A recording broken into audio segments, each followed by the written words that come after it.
This is the last slide of today's lecture that I want you guys to keep in mind. Some important warnings about ordination and clustering. The things I mentioned before, are the methods appropriate? What are the resulting gradients and clusterings meaning? Are the solutions unique? How do the solutions depend on the input parameters? The last part of today's lecture is going to be a bit different.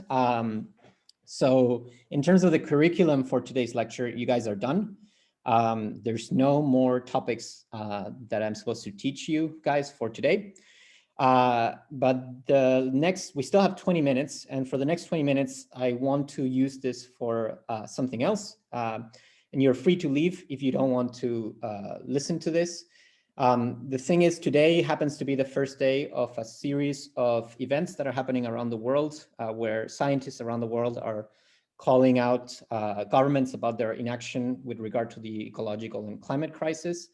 And there's a series of sort of activities that scientists are performing around the world to call attention to the crisis. One of the activities that we're performing is performing teach-ins, which are basically acts of educational disobedience, where we teach something that has nothing to do with the curriculum of the particular class that we're teaching, but has something to do with the fact that there's a crisis and that we need to address it. So the next few 20 minutes are not going to be about statistical analysis. They're going to be about the climate and ecological crisis. If you guys want to leave, you're free to do that. If you're interested, you're free to stick around. This is going to be recorded because I want to make a public record that I'm doing this. So just as a bit of background, teach-ins were very popular in the 1970s and 1960s, especially in the US. There are these sort of events where a professor or a teacher or a student would come out of a lecture and start teaching about some sort of civil justice problem that was happening, like the Vietnam War or the civil rights movement. And people would just listen to this lecture that was outside of the standard curriculum. So today I'm going to do a teaching on the climate and ecological crisis as a form of educational disobedience. And the main motivation for this teaching is that I believe that we need to overcome our educational denial of the climate crisis, and we really need to push forward in terms of completely revamping how we address this, both at the educational system, but also at much higher levels of our society, including our government. So as you're probably aware, we're in the middle of a giant climate crisis. We've risen at 1.1 degrees Celsius from pre-industrial CO2 levels, and that is causing massive problems around the world, including massive floods, droughts, massive fires, for example, the fires in Australia last year, as well as displacements of people, like massive amounts of refugees that are only going to increase as the crisis becomes worse. As an example here, this is from a displacement of people in Bangladesh as a consequence of flooding there. This is also happening in Denmark. There's droughts that are increasing in frequency, and that is affecting our food systems, our food supply chains. So this is a problem that is also relevant for people living in this country. Right now, the world is at 1.1 degrees Celsius relative to pre-industrial levels. But if we continue with business as usual, and most indicators seem to suggest that we're going to continue with business as usual, unless we completely change the way we function as a society, we're heading to about 3 to 4 degrees of warming by the end of the century, which would be catastrophic for us as a society. Sort of conservative estimates say that by 2050, about 3.7 billion people will be in regions of the world, living in regions of the world that will be suffering from extreme droughts. So there's a huge problem from people all across the planet. And this is also assuming that climate changes are linear, which they are very much not a linear process. There's all these sort of positive feedback loops that are starting to sort of activate as we warm the planet further, like, for example, the albedo effect, which is sort of the fact that ice serves as a protector against climate change because it reflects solar light. And as we reduce the ice caps, this sort of defense that we have is becoming less and less powerful. We also have methane, which is a much worse greenhouse gas than CO2.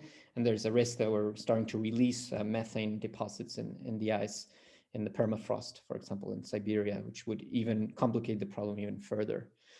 So really every year is a crucial year, and the more we delay action about the climate crisis, the more the problem becomes worse. So we really need to act now to completely decarbonize the way we function as a society. Climate chaos is obviously not only half of the problem. You guys are mostly students in ecology. You might be aware that there's huge proportions of the world's species that are at threat of extinction, a special type of extinction, which is caused by a single species, which are exterminating them all. So on top of the fact that we're sort of wrecking the planet at a physical level, we're also wrecking it at a biological level. Just as an example of this, the proportion of mammals of the world relative to the proportions that existed before humans started performing sort of mass agricultural practices is completely out of whack. So about 60% of mammals of the world are domestic. Mammals are used for food production, 36% is humans, and only 4% are wild species. So we've tried a lot of things to address this, including politics, demonstrations, campaigns, and individual actions. But the truth is that none of that has worked. We keep releasing CO2 into the atmosphere at ever higher rates, even as politicians keep meeting in different types of protocols and conferences and agreements.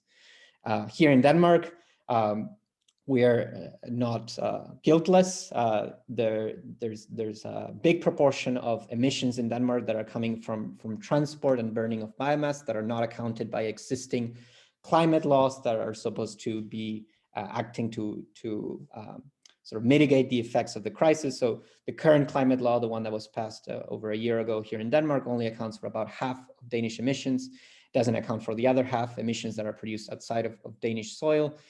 And even with the existing climate law, the government is not even doing what it should be doing to address what it should be doing based on that law. So there's a recent report only a few weeks ago by scientists, including some scientists that work here at the Globe Institute, saying that the government is only about a third of the way of where it should be at this point in time to really address what the climate law says they should be doing. And even as we continue to sort of feel the consequence of the crisis, the government continues to undergo exploration of oil in the North Sea. The current date for when they will stop exploring oil in the North Sea and extracting oil is 30 years from now, which is almost my entire lifetime, and is way too late for addressing this crisis. And we're also continuing to building fossil fuel infrastructure like the Baltic gas pipeline, which is crossing throughout Denmark. So the government is actively acting to sort of worsen the crisis as we speak. So I believe that when the rules don't work, they must be broken. And one of the ways in which we can break the rules and sort of enact social changes by civil disobedience. It worked during the civil rights movement in the US, via sit-ins, via massive protests, for example, by Martin Luther King.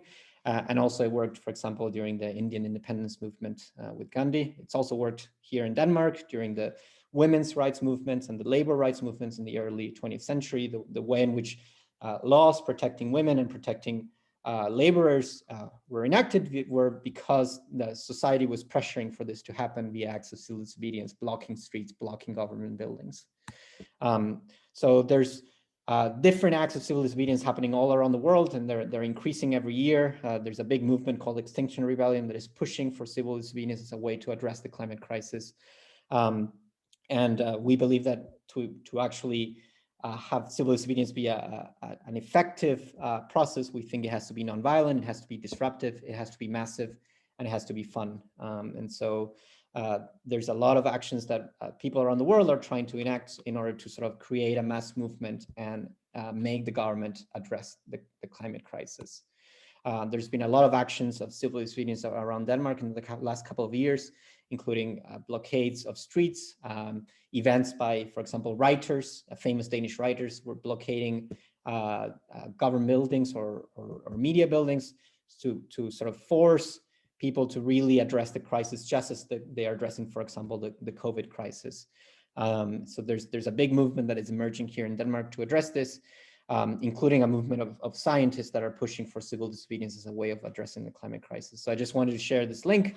If you're interested in some of these topics, you can follow up by looking at this link, which talks a lot about how little the government is doing to address the crisis and what we can do as individuals to help enact action. There's also a big series of events happening in May here in Denmark by Extinction Rebellion Denmark, including different types of actions, different types of civil disobedience events in late May that I would encourage you to attend. And you can find more about this if you just go to the XRDK website. With that, I just like to say that these are really the make or break years for us to stop or at least mitigate the worst effects of the climate crisis. And we really need to act now and use our voice wherever we are to make this happen. So please keep this in mind after this lecture. We really need as many people as possible to make this happen. And with that, I'd like to thank you for listening, and I'll take any questions regarding this last part or in general about the lecture.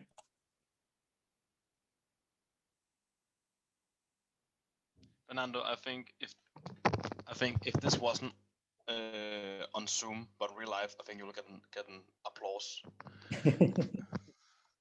Thanks. Isn't it like if we said that we completely stopped all emission right now, Yeah, would it even? If we completely stop CO2 emissions, we'd still have the consequence of the fact that we still have CO2 that we've already emitted into the atmosphere. So it would be bad, but what we're doing now is making the problems worse. So it's not so much like we've sort of locked in some CO2, so we really need to pull out some CO2 from the atmosphere. But this will happen eventually, hopefully. Perhaps, I mean, the technology for this has not been developed fully, but perhaps towards the end of the century, things like this will start to take into effect. But at the moment, what we really need to do in the next 10 years is to really stop increasing the amount of CO2 that we're putting into the atmosphere and reducing it to drastically in order to reach the Paris climate targets. And the Paris climate target isn't even like, it's more like, as I get it back when they made it, they talk like this isn't really fulfilling. Like it doesn't solve all problems, but it is like better than nothing. Yeah, I mean, the Paris climate target is 1.5 degrees relative to pre-industrial level. We're already at 1.1 degrees, and you can already feel that the consequences of the crisis are all around us. Yeah. So at 1.5 degrees, we're going to be worse than 1.1, but it's not going to be as bad as 3, which is probably where we're heading if we continue with business as usual. All of these are estimates, right? So these are estimates from climate models, the complex climate models that people make. I am not a climate scientist, but I sort of follow a bit of the literature. And what it looks like it's happening now is sort of the course and the direction in which we're going right now is about 3, maybe 2.5 degrees Celsius if we continue with business as usual. Definitely not 1.5 unless we drastically change the way we operate as a society. I remember in one of our earlier courses, biodiversity, they talked about how bad is the effect of climate change, just for what we have experienced now, compared to how humans change the ecosystems and like so farmlands, and we take down trees and oil spillment in the oceans. So all of that, as I remember, it was way worse towards all the ecosystems compared to climate change.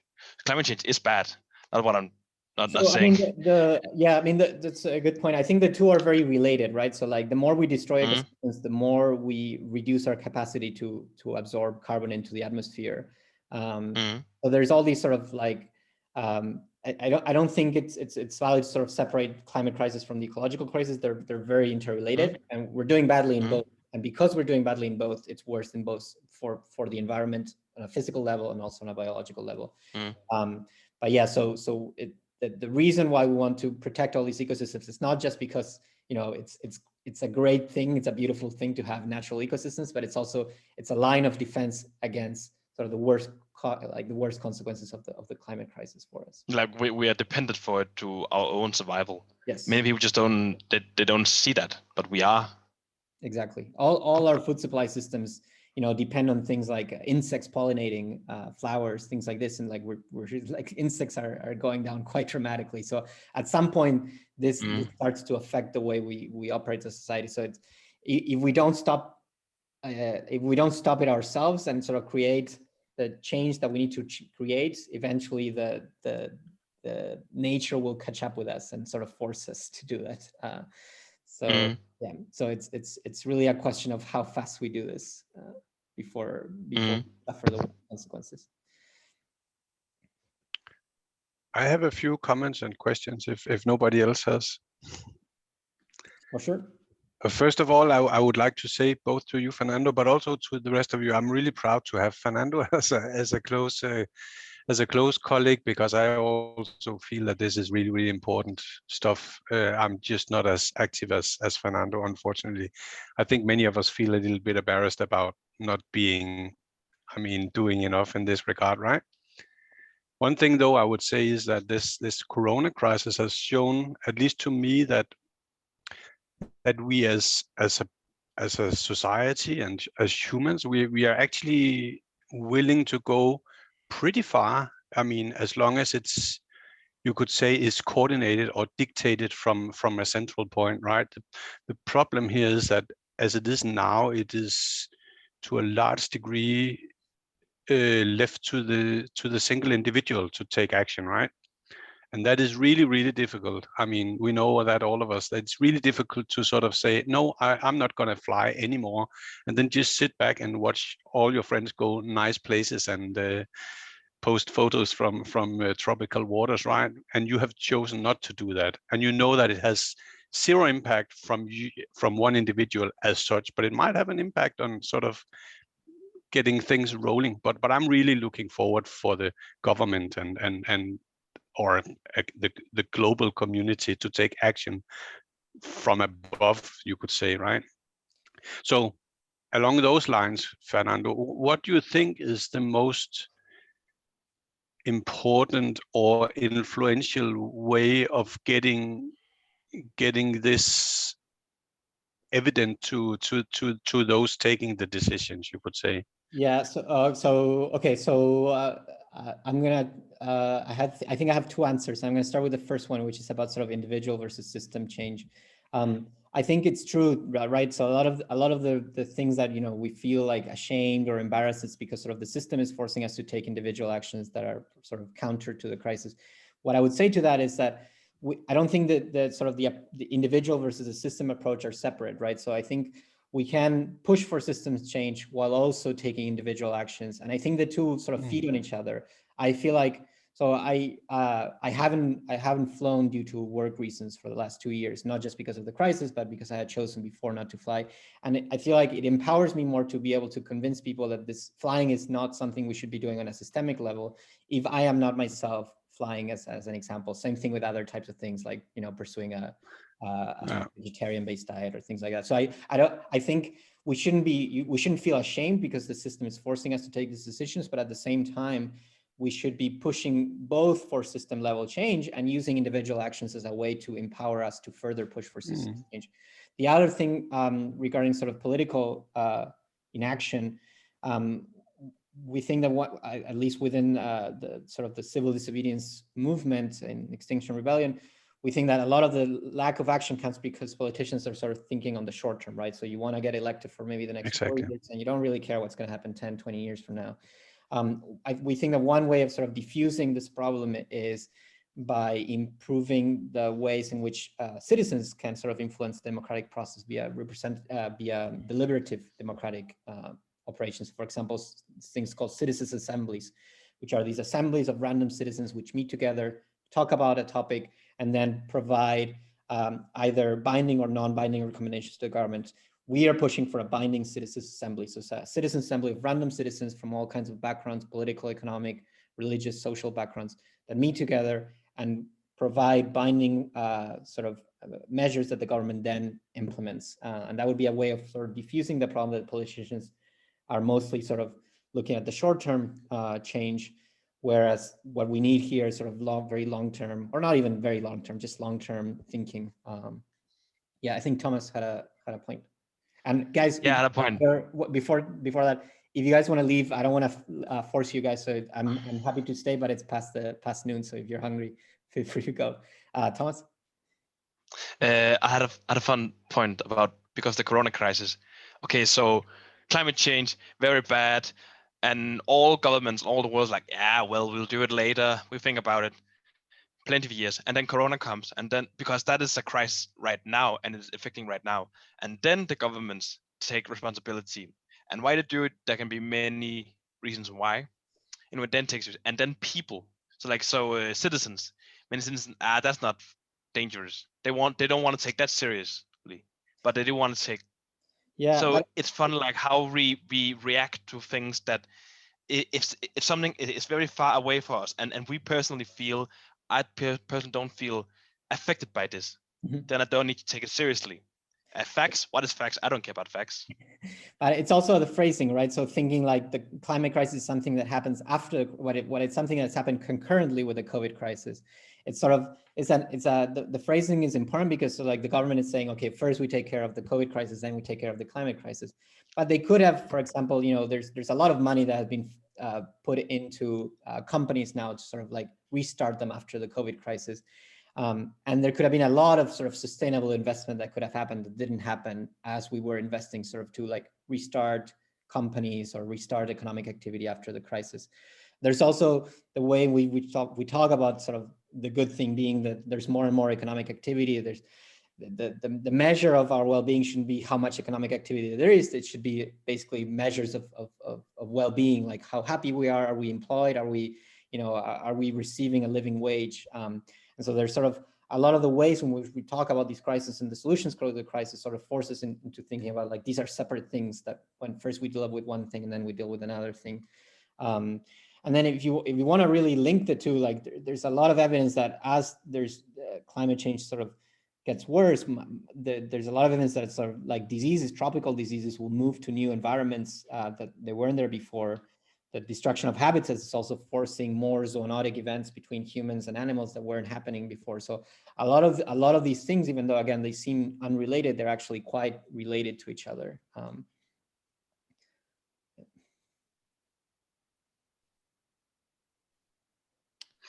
Okay. Yeah. Sorry. It's really interesting to see what happens, right?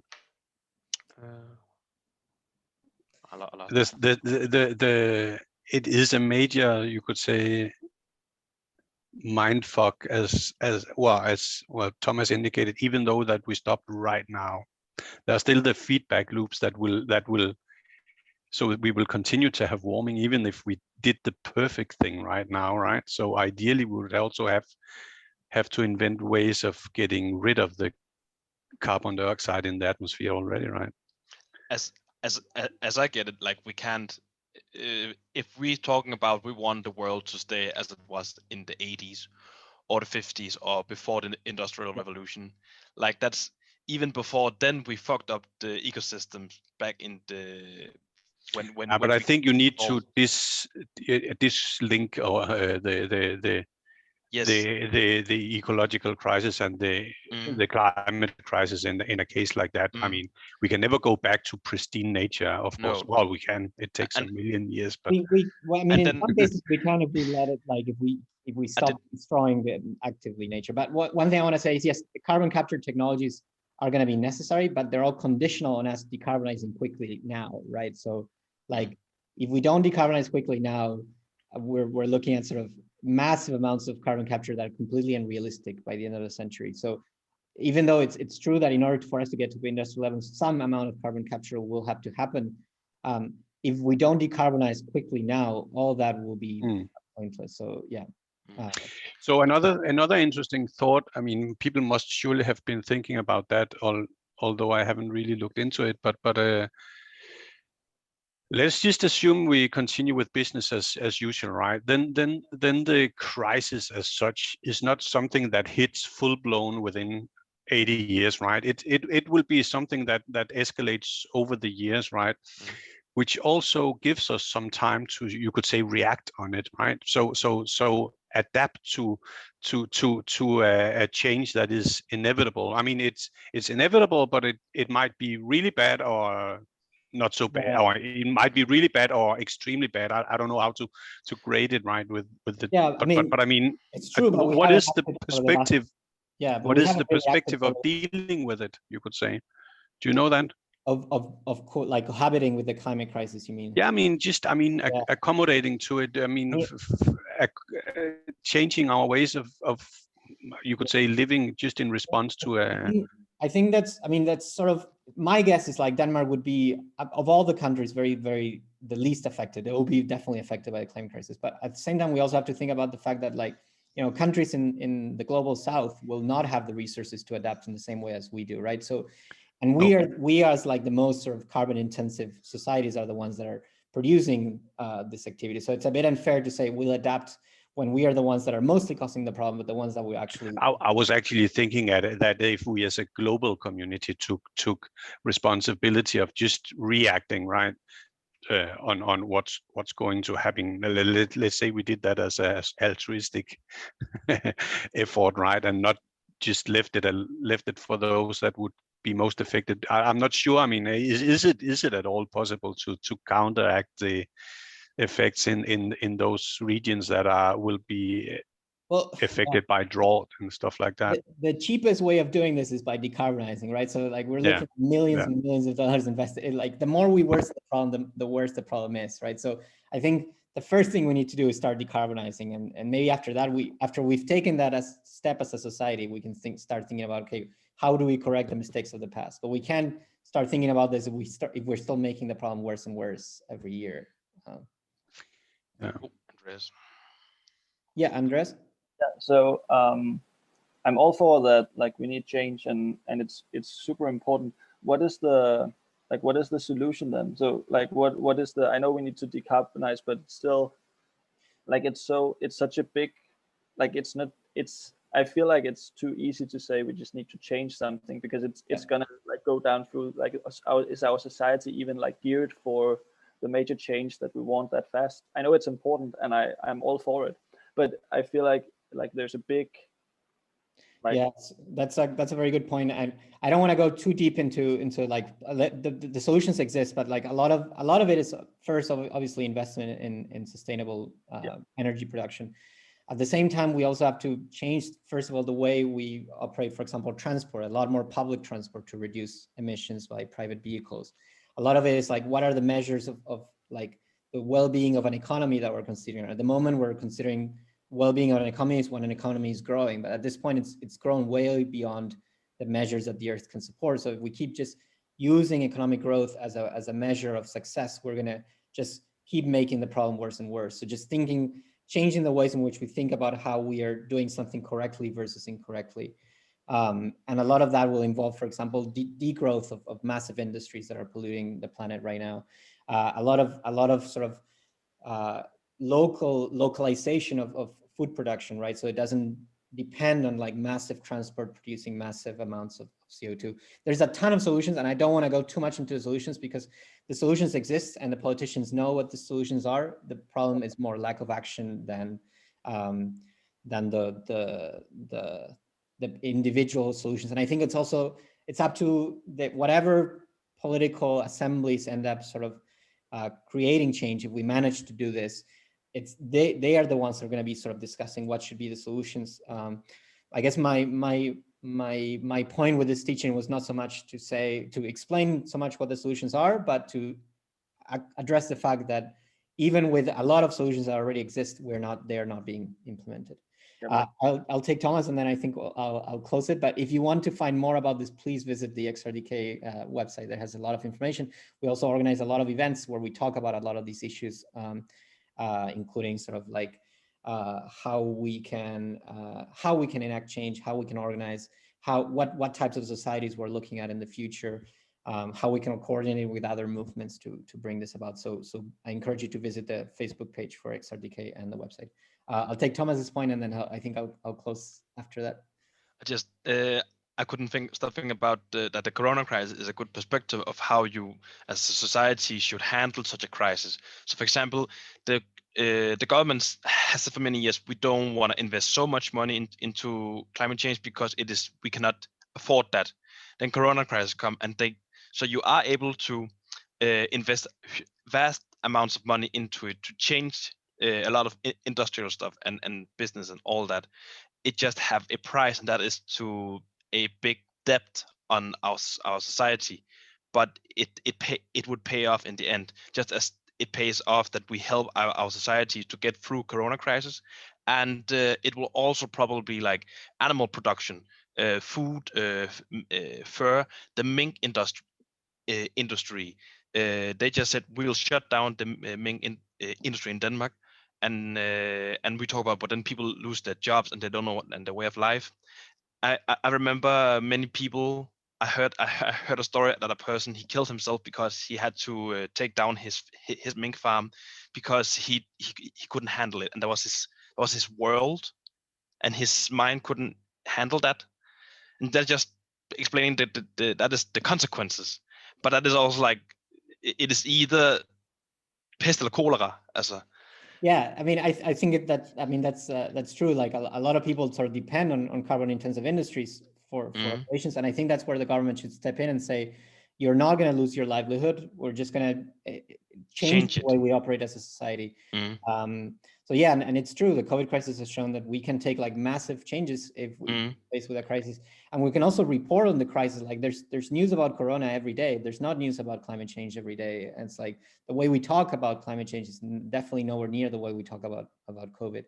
So yeah, that's a definitely good point. We can definitely enact systemic change in COVID. So that is the kind, when you talk about what do we need to do, this is the level of change we need to do of our personal lifestyle, and that's hard. So that's it. All right, guys. Thanks so much for listening. I will post this online, and I will ask people on Slack before I do that, so that everybody's aware. And if somebody says no, I won't post the discussion part, but I'll definitely post the lecture part. Yeah, thanks for listening. Thanks for sticking around, and yeah, and thanks for just the very interesting discussion. See you after lunch. Some of you at least.